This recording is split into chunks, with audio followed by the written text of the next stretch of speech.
శ్రీమాత్రే నమః. శక్తి అనేది లేకపోయినట్లయితే మానవుడే కాదు, దేవుడు కూడా ఒక అడుగు ముందుకు వేయలేడు. అందుకే శివశక్త్యా యుక్తో యతి భవతి శక్తః ప్రభవితుం నచే దేవం దేవో నఖలు స్పందితుమపి అని చెప్పేసి ఆదిశంకరాచార్యుల వారు అన్నారు. సాక్షాత్తు శివుడంతటి వాడు కూడాను ఆ తల్లి అనుగ్రహం లేనిదే ఒక్క అడుగు కూడా ముందుకు వేయలేడు అని. ఇక్కడ గ్రహించాల్సిన ముఖ్య విషయం ఏంటంటే, మనకు శక్తి గణపతి అని చెప్పేసి ఉంది. అందుకే గణేశుని అమ్మవారి స్వరూపంలో కూడా ఆరాధన చేసేటువంటి తత్వచింతన కనిపిస్తోంది.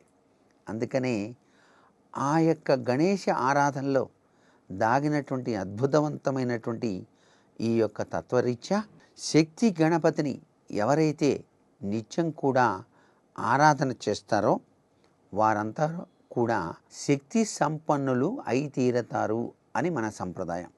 అందుకే ఈయన ఎప్పుడు ఎలా ఉంటారు? సింధూర వర్ణంలో కనిపిస్తూ ఉంటాడు.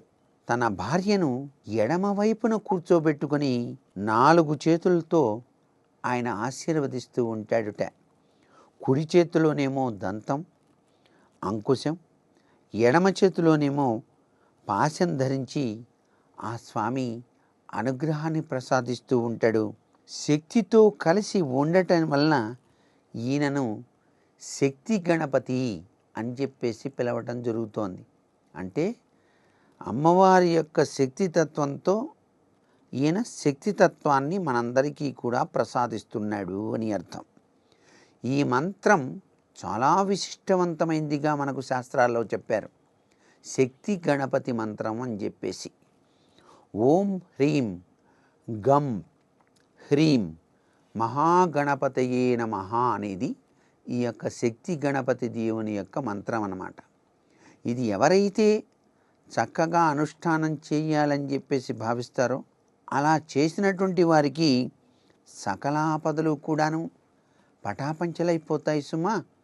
అంతేకాకుండా రాత్రి సమయంలో ఎవరైతే అమ్మవారి గుడికి వెళ్ళి ఆ గుడి వద్ద గనక చక్కగా కూర్చొని అనుష్ఠానం చేస్తారో వారికి శక్తితత్వం వస్తుంది. ఎప్పుడైతే శక్తితత్వం వస్తుందో ధీరత్వం పెరుగుతుంది.